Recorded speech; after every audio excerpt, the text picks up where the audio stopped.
Well, I have 12 noon. I think we'll get started. I know everyone has a busy schedule.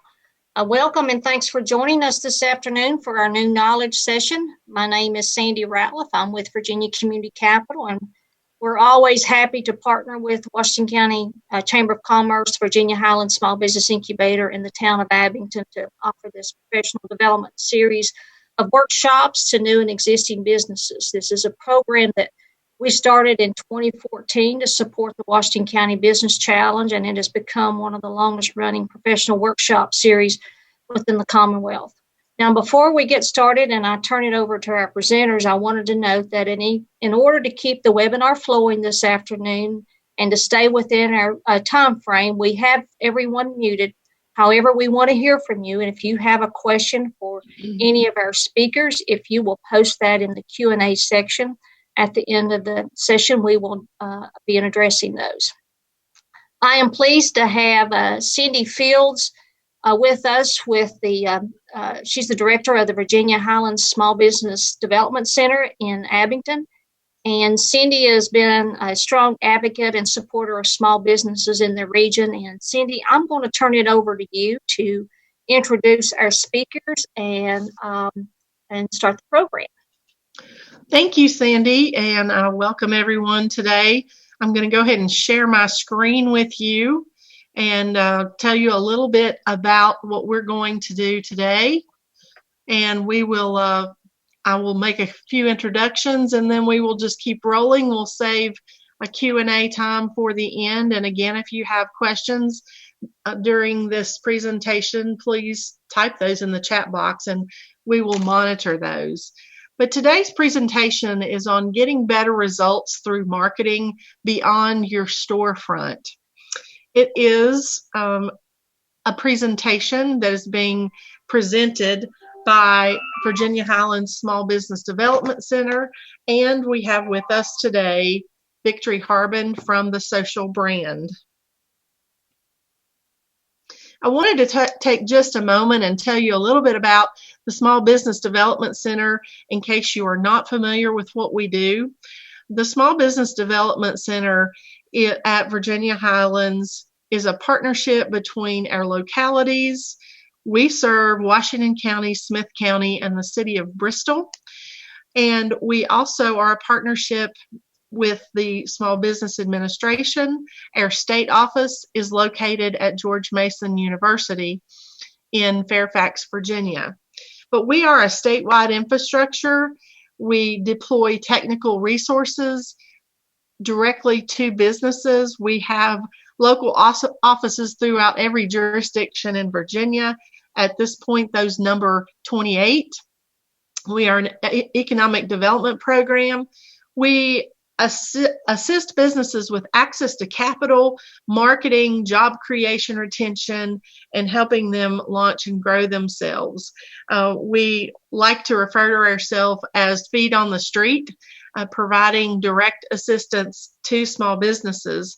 Some of the specialty area programs that we do have available is a program that is a commercialization assistance program.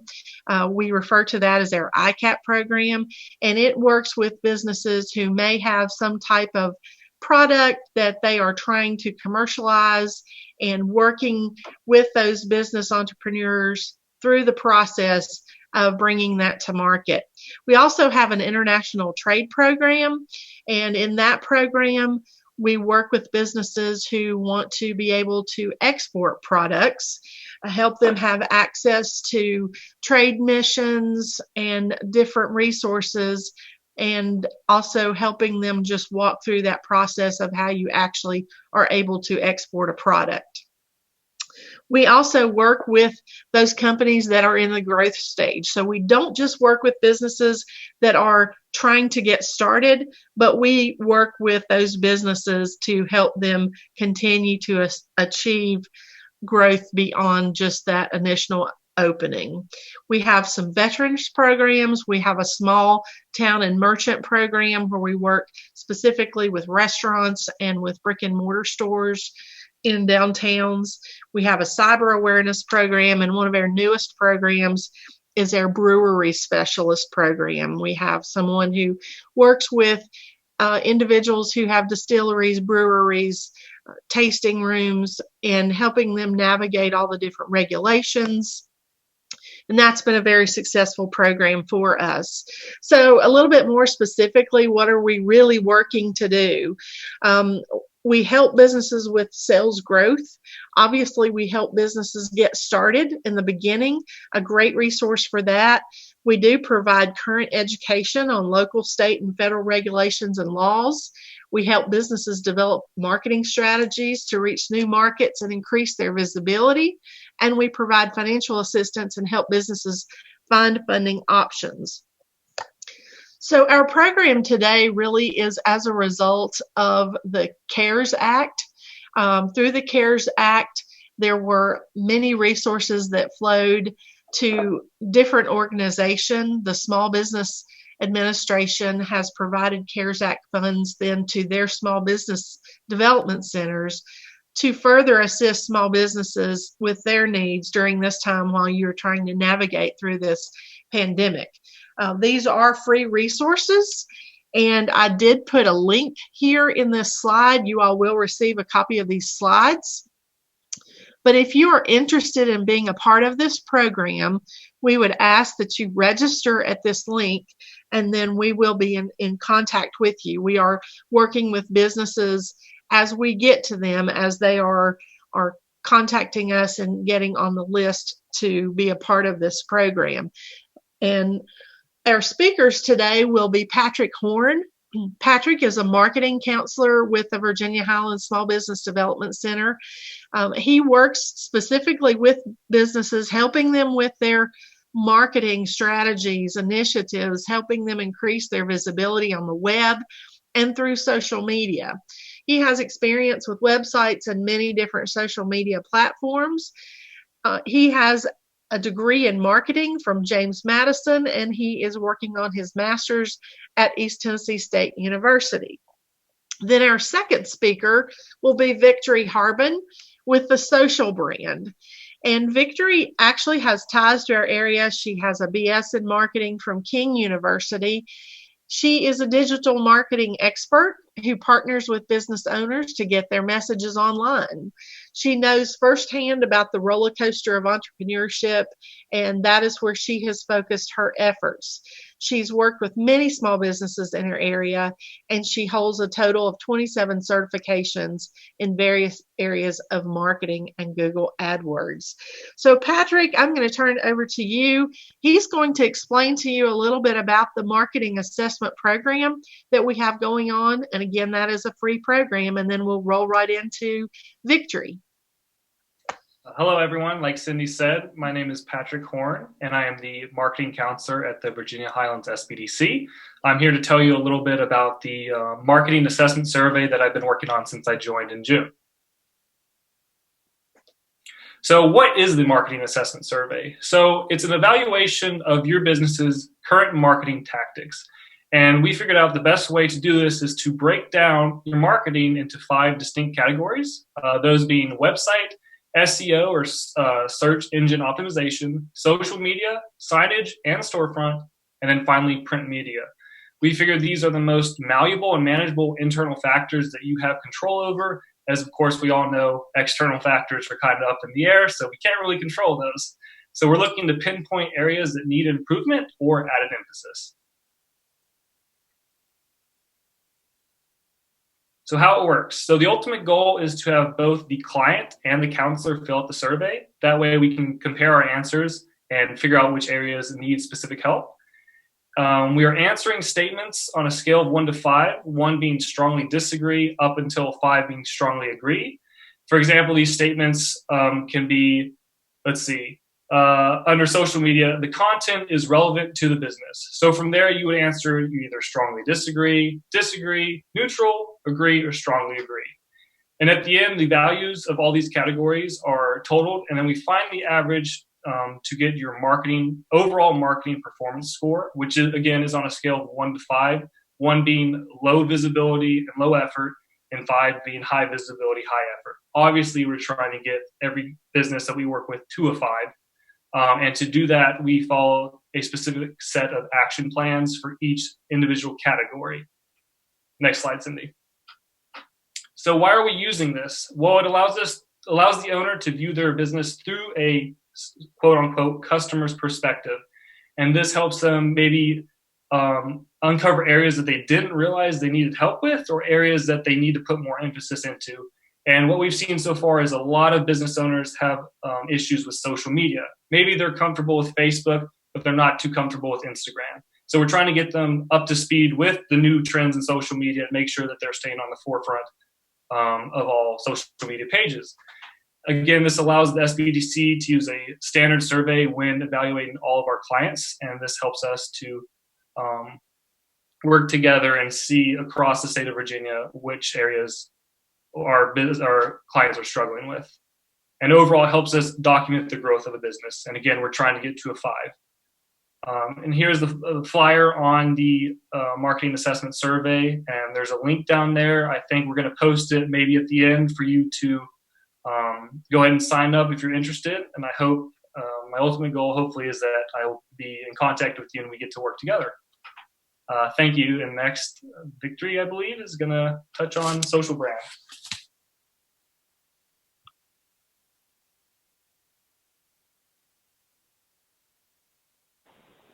Okay, can you guys hear me?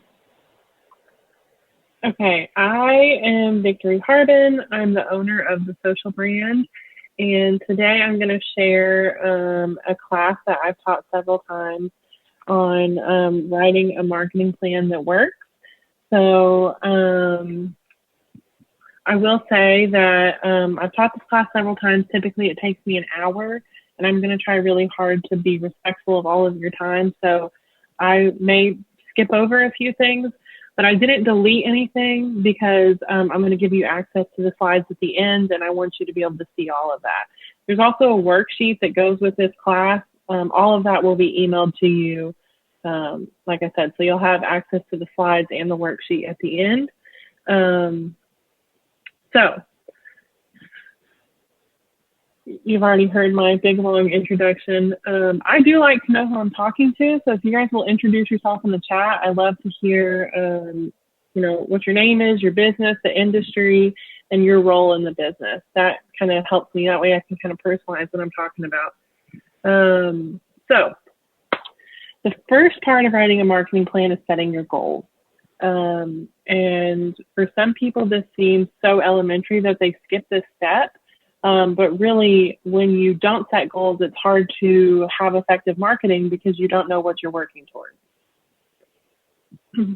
This section will help you look at your big picture goals, and then we work backwards from big picture goals and set actionable goals. We'll take a look at both your revenue and lead generation. And I see people are introducing themselves in the chat. Good. That way I can kind of personalize this a little bit and use you guys as real life examples. Love that. So we start with revenue, and revenue is the first thing that we want to set a goal for. So we want to look at where we are now and kind of where we want to be. Then once we know where we want to be, we look at how many customers we actually need to get to that goal, right? So I have an example here. In this example, I've made some really just like broad, basic numbers to kind of help everybody follow it, and your numbers are going to look a lot different, and that's totally okay. So in this example, we said that our goal revenue is $1 million. And they're currently only making $450,000. They also know that their average customer value is $10,000.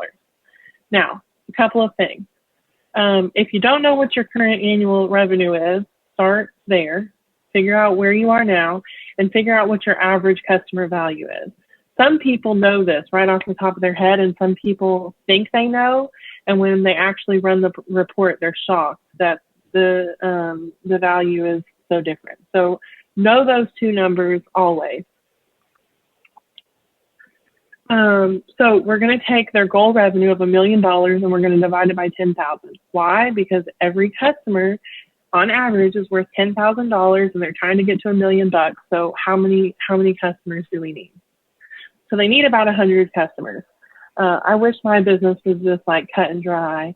To get to $1 million, I only needed 100 customers. Obviously, our math is not going to be that simple, but this is kind of just an example. And in the worksheet, you'll have an opportunity to it'll walk you through this as well. So once you know how many customers you need, you look at how many customers you already have. So in this example, they already have 45 customers, and they're going to need 55 more customers to get where they're going. I know this stuff is dry, guys, but this is really the basis of a successful marketing plan. And so this is kind of why we start here. In order to have an effective marketing plan, we have to know where we're going and how we're going to get there. So then your close rate. So a close rate is essentially out of however many people, let's say out of 10 people that you pitch or that you talk to about buying your product, how many of them will actually buy? And in this example, we've again made it super clean and said 50%. So in this example, they're saying that out of every 10 customers that they pitch, 5 of them will actually buy the product. And so that means that based on their close rate, they need twice as many leads to get to the number of customers that they need. So if they need 55 new customers, then that means that they have got to pitch 110 people to get the number of new customers that they need to reach their goal. And that number is pretty important, right? If your business is kind of a high churn business, like let's say you're a restaurant or you're a retail business, you know, you're going to need several thousand people to reach your goal. And so that tells us that we need to be a lot more aggressive with your marketing plan. Profit clarity. So we're kind of done with the goal section, and now we're looking at profit. Profit clarity helps you identify who, what, when, how, and how much you're getting paid. Again, a lot of people are like, well, why do you need to know this information to do my marketing? But if I don't know where your profit is coming from, and you don't know where your profit is coming from, it's pretty hard to have an effective marketing plan. So you start with who buys from you. And a lot of people like to say, well, anybody could be my customer. You know, I can sell to anybody. And that's never a good answer. What we recommend to everybody is to build out customer personas. And typically with a small business, I always recommend starting with 3 customer personas. And the way that I recommend doing this is in your mind, you take all the people who have bought from you and you list out all their information, right? Like, okay, they're 50 years old.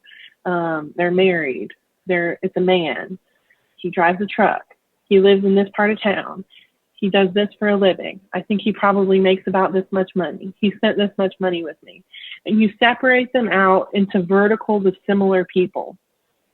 So I'm going to share an example customer persona, but let me clarify. A customer persona is simply kind of an imaginary character that represents similar types of customers that you work with.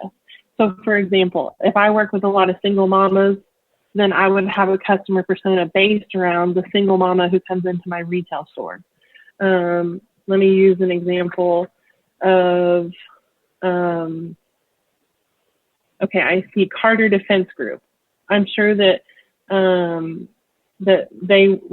I don't know the business, so I don't know exactly who they work with, but maybe they work with a lot of single women who want to learn self-defense so that they're safe when they're going around town.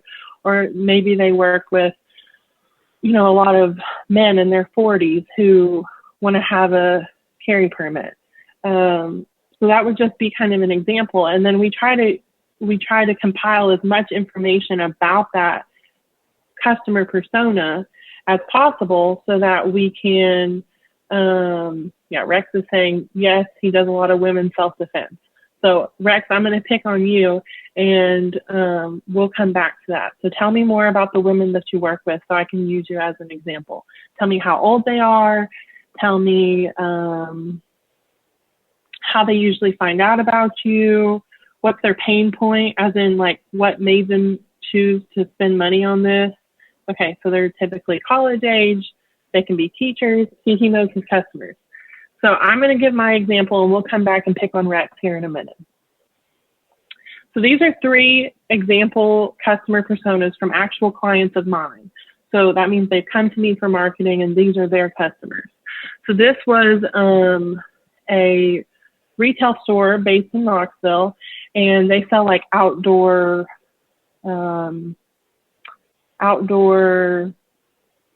equipment. So it's like an outdoor retailer. They sell both equipment, clothing, shoes, all the stuff for the outdoor lifestyle that I clearly don't participate in.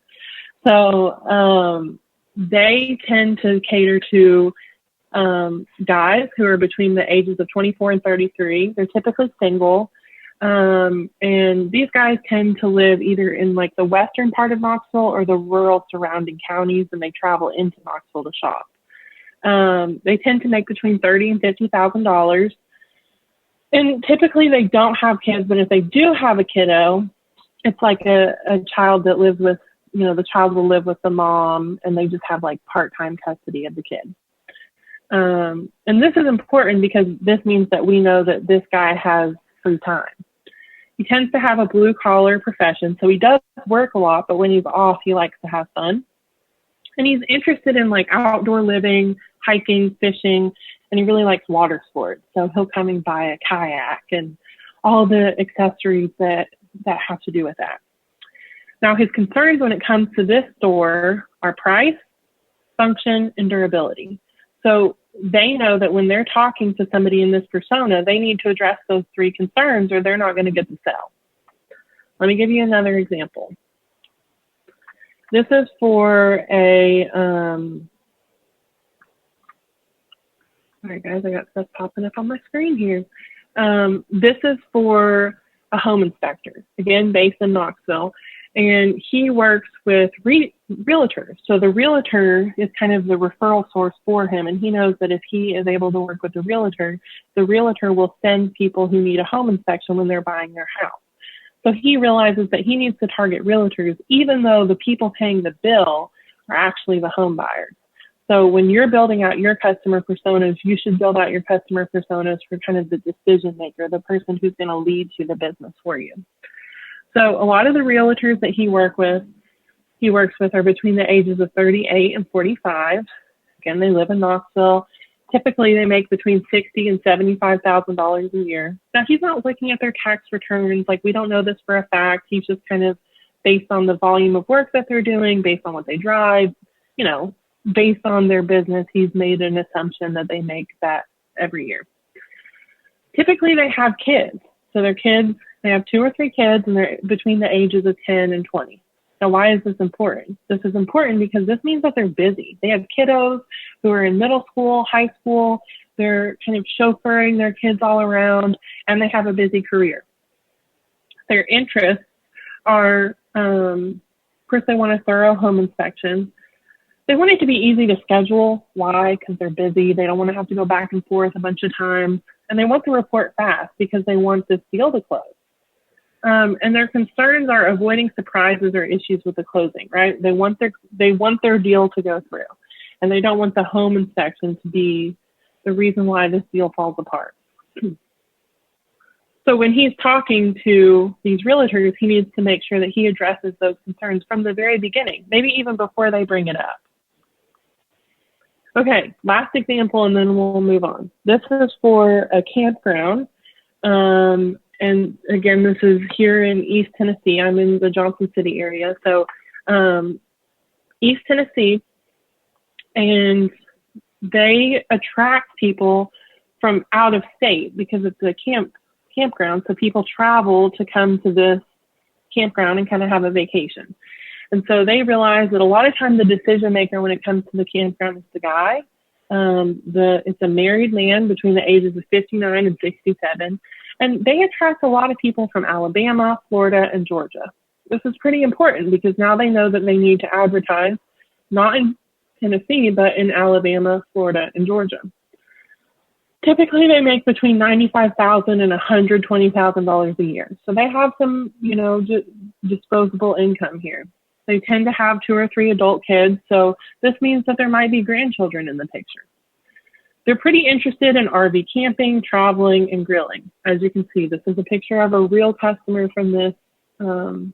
These are all real pictures of customers.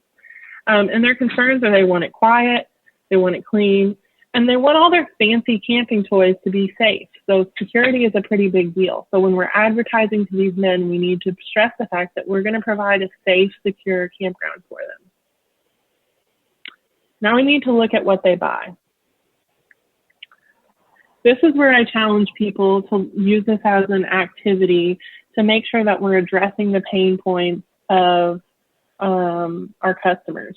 So the product portfolio, again, in the worksheet that I'll provide after this class, it just basically gives you an opportunity to list out your services and kind of describe what it is, or list out your products and describe what it is.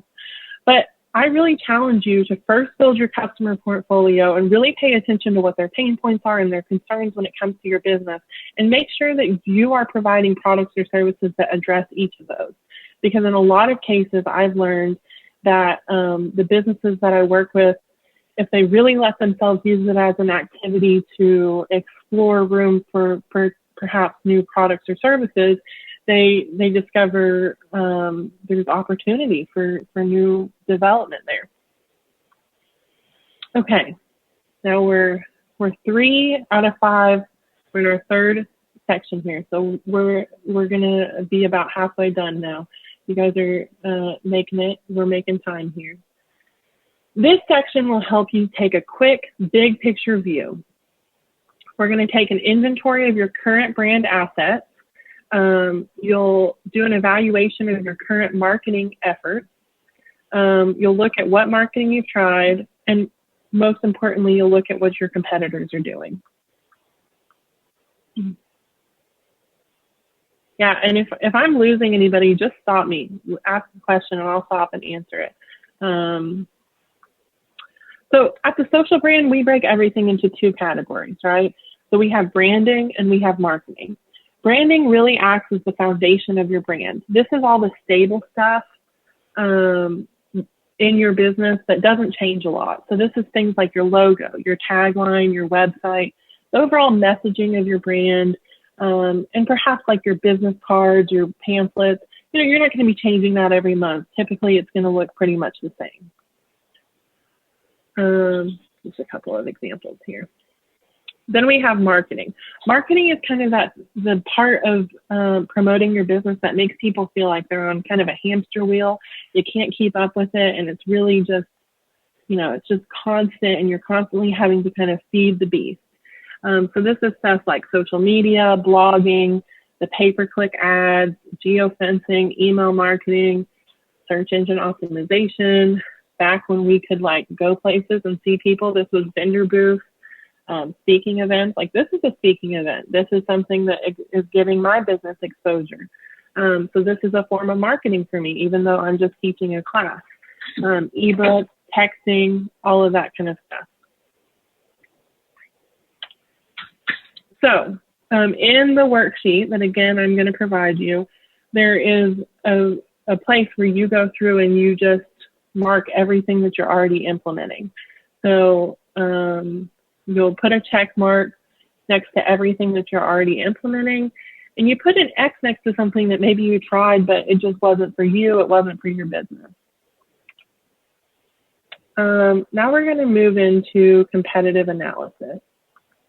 And let me make sure. Okay, no questions. You guys must be following along easy peasy then. So we have competitive analysis. Again, there's a portion in the worksheet that you'll be able to work through this. And you start by naming your top 3 competitors. So in this example, we're doing a spa, right? We've named the top 3 spa competitors in our area. We know who they are, and we're just starting out by kind of listing them. Then we're going to do a little bit of stalking online. Okay, we're not going to be creepy about it. We're just checking them out online and looking at what they're putting out there. We're going to look at things like what products do they offer or services. We're going to look at their website. You know, is it good? Is it up to date?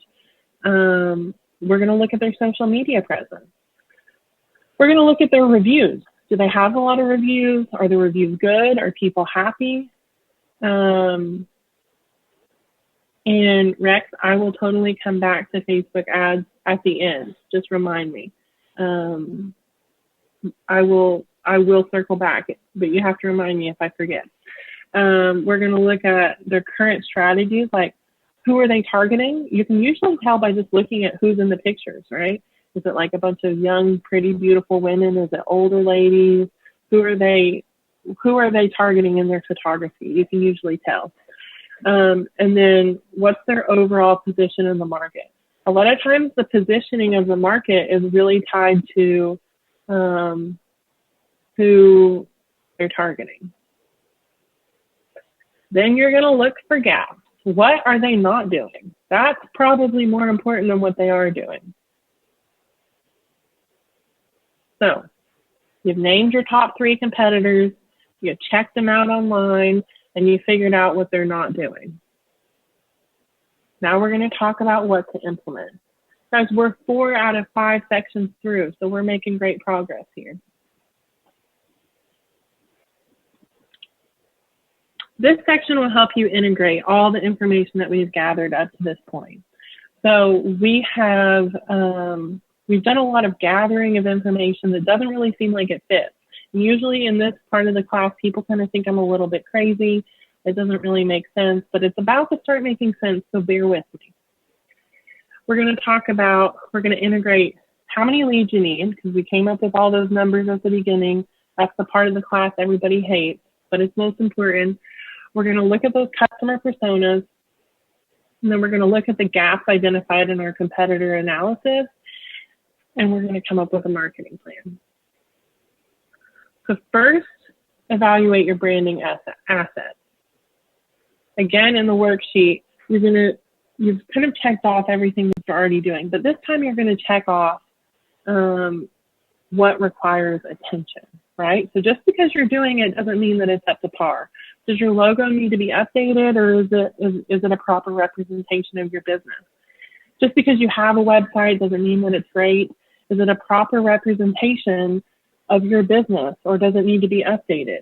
Do you need to update your business cards? Do you need to, you're going to look at those things and evaluate. After you've evaluated your branding, you're going to evaluate your marketing efforts. So your brand supports your marketing strategy, right? If you don't have a certain look and feel and a good logo, it's pretty hard to market, and people won't really recognize it as you. So once you have that information in place, it's pretty easy to market, and then people are like, oh yeah, that's Rex's defense. I don't know the name of his business. Or that's New People's Bank. When you look at New People's Bank, they have a logo, they have a certain look and feel in all of their branding, and so it's really easy to recognize. Maybe Rex will tell me the name of his business here in a moment. Once you have that branding in place, then your marketing supports the brand and helps it seem very current and up to date. Now, studies tell us that every growing business should be consistently implementing 3 to 5 marketing methods. And so we're going to talk about a lot of different types of marketing, but really you just need to pick 3 to 5 that you can stick with and be really consistent with. So we're going back to our leads, and in this case, we realized that we need 110 leads to reach our goal in the next year, and we're going to divide that by 12. So we need 9 to 10 leads a month to reach our goal in this case. Most businesses are going to need more than this. Like if I only have 9 new leads in my business, is my business really going to grow? Especially if it's a restaurant or it's a retail, if you need a lot of customers to reach your goal, you're going to need to be a bit more aggressive. But in this case, they're a high value business, and so they don't need as many people. This number, how many leads you need, will define how aggressive your plan needs to be. So if you need like 1,000 new people, you probably need to be implementing at least 5 marketing strategies to be successful.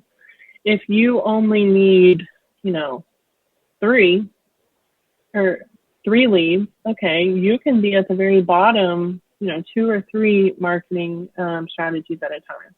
So hopefully that's kind of helping you guys make sense. So we're going back to our customer personas, and we're going to pay attention to what media our customers are consuming. So we built out those customer personas, and this is part of it. We're looking at what media are they consuming online. So in this example, the 24 to 33-year-old guy, he's really involved in Facebook groups. He's on Instagram. He watches a lot of YouTube. He listens to podcasts. He watches Netflix and Hulu, and he listens to Spotify. He uses the app called Meetup to find fun things to do. Now, he doesn't listen to radio or watch TV. So we know that investing in TV ads or radio ads is just not going to be effective because he's not in either one of those places. He reads reviews on products before buying them, and he generally purchases from Amazon because of the 2-day shipping. So we know that the 2-day shipping is kind of a big deal for him. Now, the realtor, she loves Facebook. She uses email for everything. She loves texting. She watches the local news stations in the evenings, and she listens to a certain pop radio station during the day as she's driving around town. She drives around a lot, so billboards, she's always seeing billboards, and she does pay attention to them. We know that because we asked. Typically, she's asking for referrals on Facebook. So if she needs something, she'll get on Facebook and say, hey, guys, what do you guys think about this? Netflix, she watches Netflix. She enjoys shopping in person, but she does check online. So she usually has like a good idea if it's a fair price or not. She does have a business Facebook page that she's very active on. And she loves subscription boxes. So she has one for her clothing, her makeup, supplies for her pets, conveniences, everything to this lady. Now, in our last example, we have Camping Man, right? He watches TV. He listens to talk radio every morning. This guy and my dad are basically identical. He checks the mail and he reads the mail. So direct mail is a good way to get to this guy. He does email some, but typically it's with his adult children. He does read magazines about fishing, and back when we were allowed to go places, he enjoyed going to trade shows about outdoor supplies. And he's a veteran, so he's pretty passionate about giving back to veterans. So the fact that this campground donates to veterans is a big deal to him. Now we're going to talk about the different types of marketing, and then we'll circle back to kind of the big point here. So I'm just going to go through a bunch of different types of marketing just so that you guys have kind of seen the big list. So inside of the digital marketing category, we have social media content. Social media content is just posting on the page and staying very active. Social media ads is then paying to make sure that your content gets in front of people. And yes, Facebook is one of the cheapest ways to answer your question, Rex. Facebook is one of the cheapest ways to get your ads in front of people if your people are on Facebook. And I have noticed that even just putting a few dollars behind marketing something on Facebook will increase the performance of all of your content. So I definitely think that it affects the algorithm when you're sponsoring something. Content creation, this is things like blogs, videos, infographics, all of that. Email marketing, and then even using charity and giving back to nonprofits as a way to get your message out there. Of course, there's traditional marketing. So this is things like TV commercials, radio commercials, billboards, print ads, direct mail. There's search marketing. There's me searching on Google. This is things like SEO, which is search engine optimization, pay-per-click, which is things like Google ads, You're paying per click. So you're paying to put your ad on Google and you pay when somebody clicks on it. Geofencing, which is targeting a certain area. And frankly, geofencing is very expensive and it's not something that I recommend for most small businesses. I know it's a buzzword right now, but it's pretty expensive. Public relations campaigns, trying to get press for your business, and then content marketing again, which is things like blogging,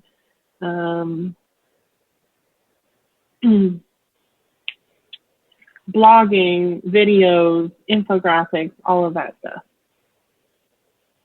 And then there's in-person marketing, which is the thing that my business kind of thrives on because we're a very much relationship business. And so we're not able to do a lot of this right now.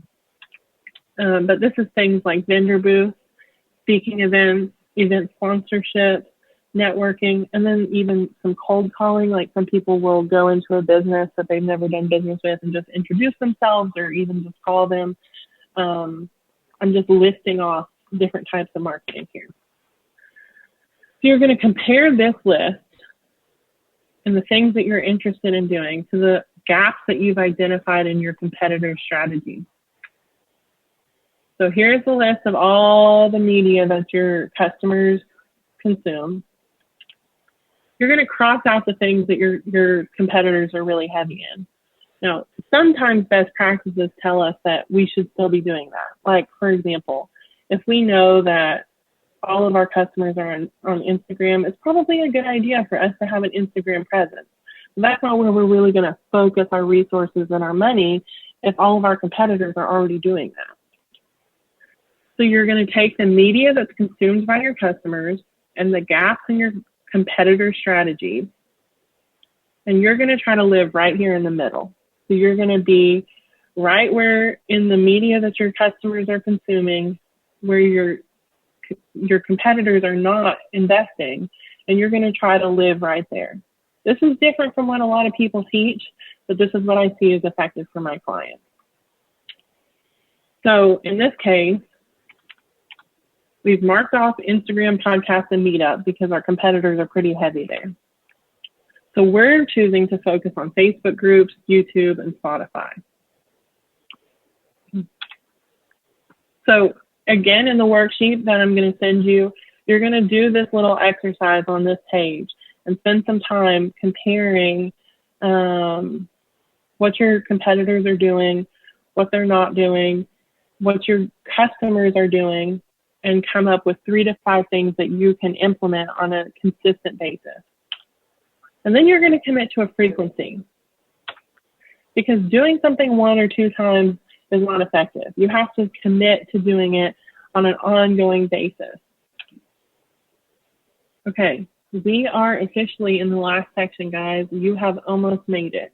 So if you guys have any questions, make sure to ask me, because I will be going into questions next. Now that you've identified your goals and the strategies you plan to implement, it's time to identify if it's working. You're going to identify key performance indicators. This is kind of just a fancy way of saying your business's magic metrics.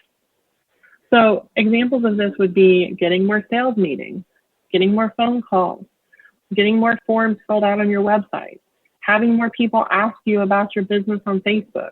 If you have a physical location, getting people in through that door, right? In my business, I'm kind of you're not just going to like go into marketing with some random person you don't know. So for me, the more meetings I have in my business, the more new clients I get. For some people, it's phone calls, for, say, a mechanic. If their phone isn't ringing, they're probably not getting new business. If there's a retail store and nobody's walking through their door, they're in trouble. So depending on your business, you're going to figure out what your magic metric is, and this is called a key performance indicator. So this lets us know if our marketing is performing or not. So we have to decide what that is and kind of track that. So if our goal in our marketing is to get the phone to ring and the phone ain't ringing, then we know we're doing something wrong, right? In my business, if I know that the goal is to have more sales meetings and I don't have any sales meetings, then that indicates to me that something's wrong with my marketing. So I need to adjust. So pick out what your key performance indicator is and track that. Wrapping up. Last section, guys. We've made it. This section will most likely be a to-do list for you. This class hopefully has given you guys a lot of homework to do. I mean, that's really the goal, right? Is that you walk away from this knowing what research you need to do in order to put a really effective plan together. So start by reviewing your numbers. Review your revenue numbers and your client values and work to set a realistic goal. If you've made $14, then to get to $1 million by the end of the year may not be an effective or realistic goal for you.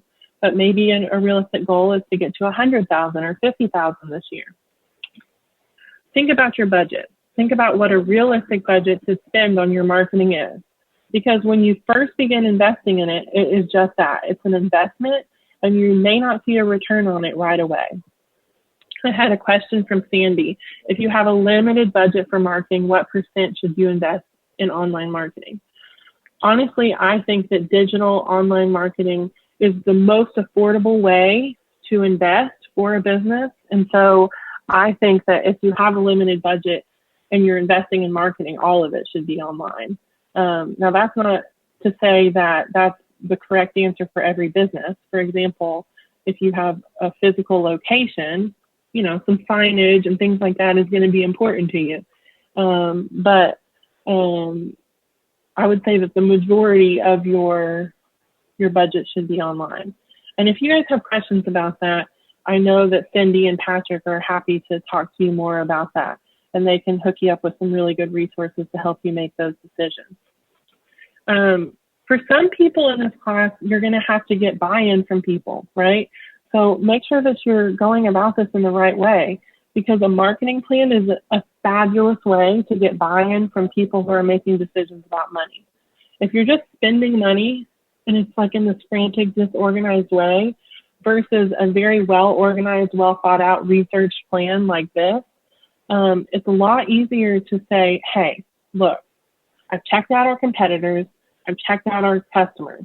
I know that if we invest here, here, and here, we can do it for this many dollars a month. It's a lot easier to get buy-in. And I want to go back to your budget. Your budget should be based on a percentage of your revenue. A lot of people say anywhere from 10 to 20%. I think that's a little bit high for a lot of businesses. If you're spending 10 to 20% of all of your revenue per month on marketing, that's a pretty aggressive percentage. And this is going to depend on that number that we talked about at the beginning. How many leads do you need? If you need 2,500 leads a month, okay, you probably need to plan on being pretty aggressive in the percentage that you're investing. But just choose what that percentage is going to be and give it a couple of months, like 3 to 6 months, to give yourself a chance to see if it's working or not. We're almost done, guys, I promise. Compare what your competitors are doing well and maybe not so well and find the gap. If you remember anything from what I talked about today, I hope that it's to not become obsessed with your competitors, because that's not what it's about. It definitely takes some humility to check out your competitors and see what they're doing well. And some people kind of become like overwhelmed by it. It's so emotional to look at your competitors. Don't let it take over. Don't become obsessed with them. Just check them out and see what they're doing. And then review marketing efforts.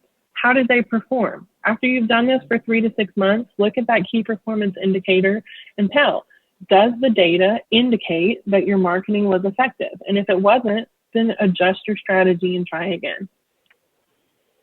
And finally, I just have one call to action or one request, and that's that you guys follow the social brand on Facebook. I would love to get to know you guys more, and just, you know, we share tips and tricks for marketing. So if you wouldn't mind, just follow the social brand on Facebook or connect with me on LinkedIn. I'm Victory Harbin. And either way, I would love to just connect with you guys. So I will hand it back over to Cindy. And if you guys have any questions for me, I think we have a few minutes, so I'm happy to answer those. Well, certainly if you have any additional questions, if you would put those in the chat box. One thing that I would like to add is that as I work with businesses, and this is not just businesses that are trying to get started, but those that we're trying to help to grow, one of the things that I always ask them is, what are your streams of income? And once you decide what those streams of income are, then tell me, what do your customers look like? Which goes directly back to what Victory talked about in looking at those customer profiles. And that really helps you figure out where you need to market. One of the things that we've seen as we've rolled out this marketing assessment program is that you may be a small business and you're doing a great job with your social media in terms of posting things and having a great interaction with your products and promoting those and activities and events that are going on. But one thing we're seeing is if your following is not 100 people, it's going to be hard to try to find those leads that Victory talked about through those promotions. So, one thing that we're trying to work with our clients on is helping them increase their followings. And there are a lot of different reasons why those followings might not be very high. I go back to Rex and his question about, advertising on Facebook with paid ads. And that's one of the reasons why you want to do that. So as we work with the businesses on this market assessment, what we're doing is we're using this tool to look at a lot of these same things that Victory talked about and assess where you are, and then figure out what do we need to do to help you get closer to that 5. And so part of that is not just going to be how we in our office work with you, but if it is something that we say Victory can do a better job helping you with this, then we're going to refer you over to her, and we're working with her on some other programs that we're going to work together on. So certainly reach out to us. I will look at our chat one more time here. Rex says, ideas for after you seek and find customers, getting customers to commit to the product or service. So I'll refer that back to Victory, and I'm going to post the link then in our chat group.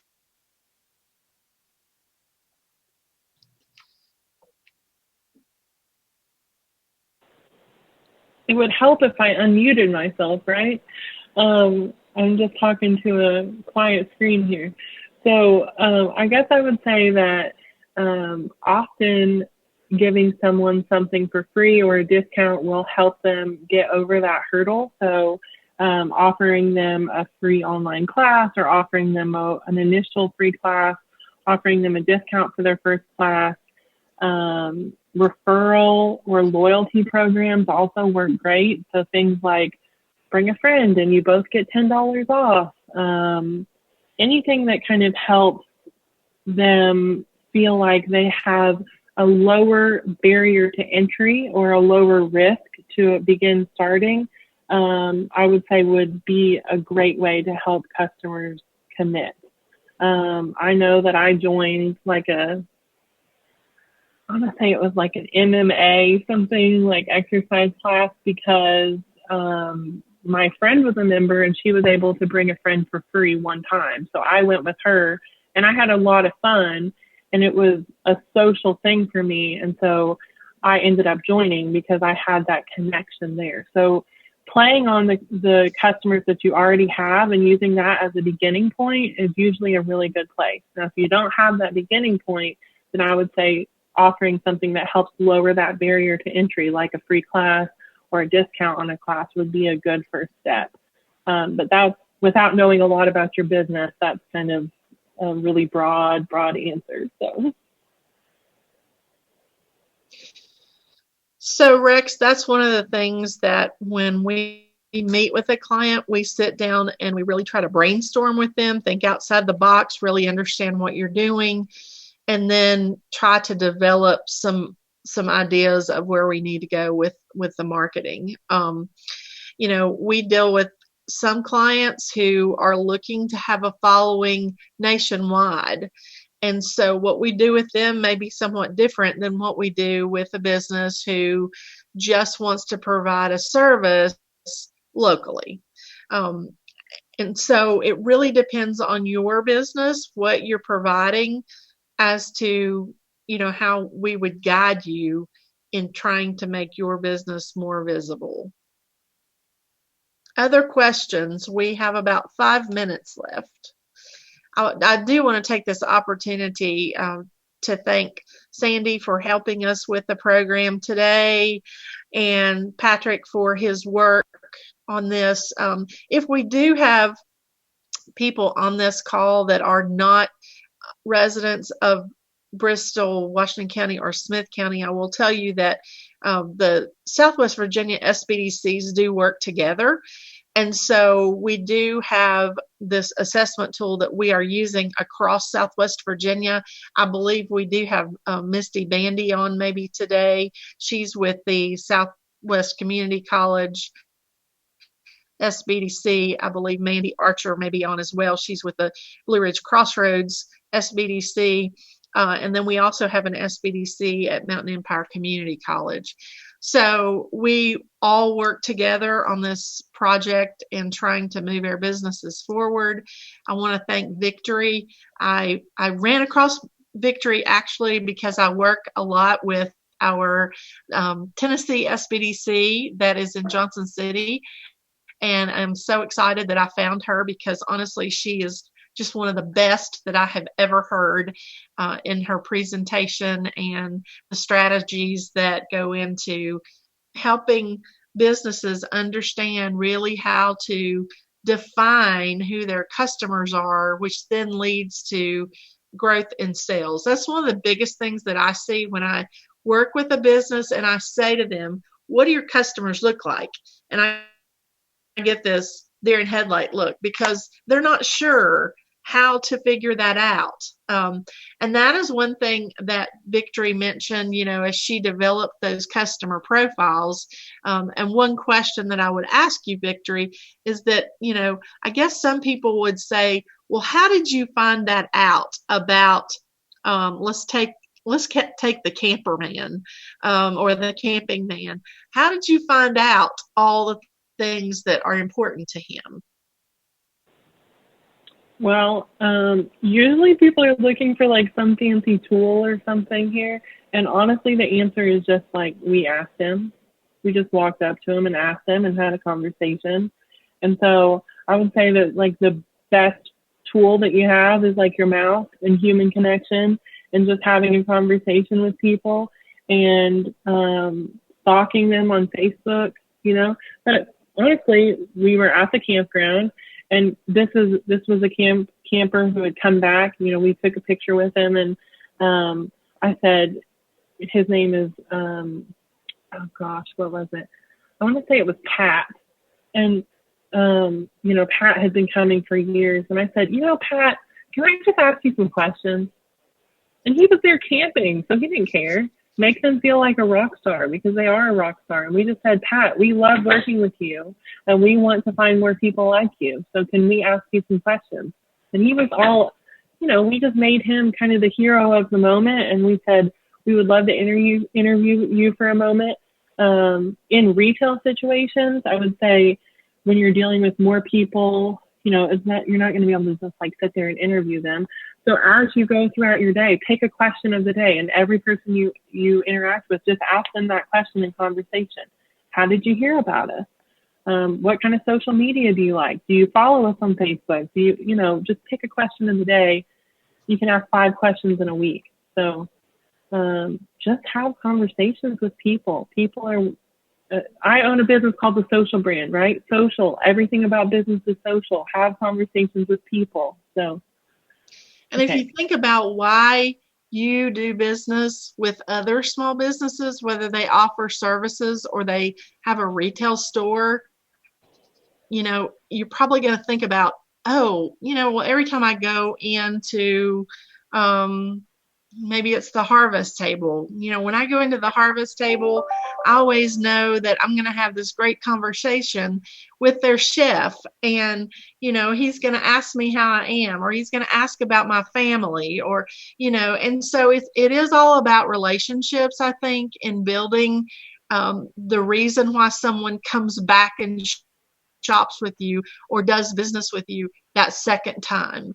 So I also think it is equally important that whomever works for you, whether you are always there working your business or you have other employees who are that face that your clients are meeting, that it's important for you to train them to have these same conversations and take these same kinds of notes so that you have that. Mm-hmm.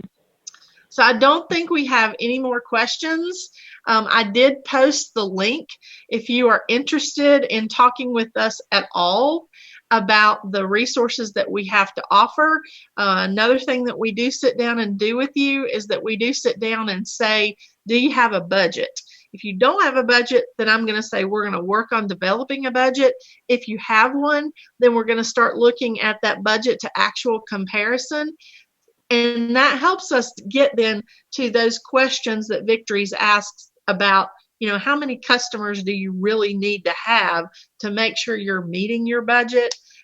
Because it is more about than just having your door open. You really do have to think about, how do I get all those customers in that are going to, come in and buy $25 with me, if it's 100 times in a month. Okay. All right. So if you're interested, we'll drive you then to that link. We will be sending you the slides from both our presentation and Victory's. And again, thank you all so much for your participation. Okay. Well, thank you. Thanks to our speakers, Victory, Patrick, and Cindy, for leading the session today. We could not do this program without great partners like each one of you all. I just wanted to put in a plug for our next session. It will be on, you can see we've got a full line of workshops coming up, but the next one will be on August the 19th at noon. It will be how to apply for the Region Ahead Local Business Recovery Program. That is a Tri-City, Southwest Virginia program for helping businesses through the COVID pandemic. And I hope you can join us. But I also wanted to put a plug in partnership with our small business development centers, Gen Edge, the Southwest Virginia Alliance for Manufacturing, and UVA WISE. Tomorrow we start a series of 13 sessions to help businesses that have been impacted by the COVID pandemic to go to the next level, to help better plan, look at things like cash flow managing, how to develop a resiliency plan, employee diversity, crisis management, risk management, and all kinds of other things. So I hope that you can join us. Those will be on Thursdays at noon. And it'll go through every Thursday through October the 29th. And we're going to have speakers, professionals in industry and in the service sector that's going to be leading those sessions. So I hope that you can join us. I think you will find true value in those. And if you would like to register for those, just go to tinyurl.com/refocus rebuild, and they're all there as well. And Cindy, did you have something that you wanted to mention? No, I think that we are good, and we look forward to hearing from you. So thank you. Again, thank you. Thanks for joining us. I will be posting this webinar, the video, to the Virginia Highlands Small Business Incubator's Facebook page and to our YouTube channel on New Knowledge. They'll be archived there. And as soon as we get the presentations, the slides, we'll be sharing them for all of you. So thanks for spending your lunch hour with us. We appreciate it. And just know that there's resources here to help you if you need anything going forward. Thank you and have a great day. Bye-bye.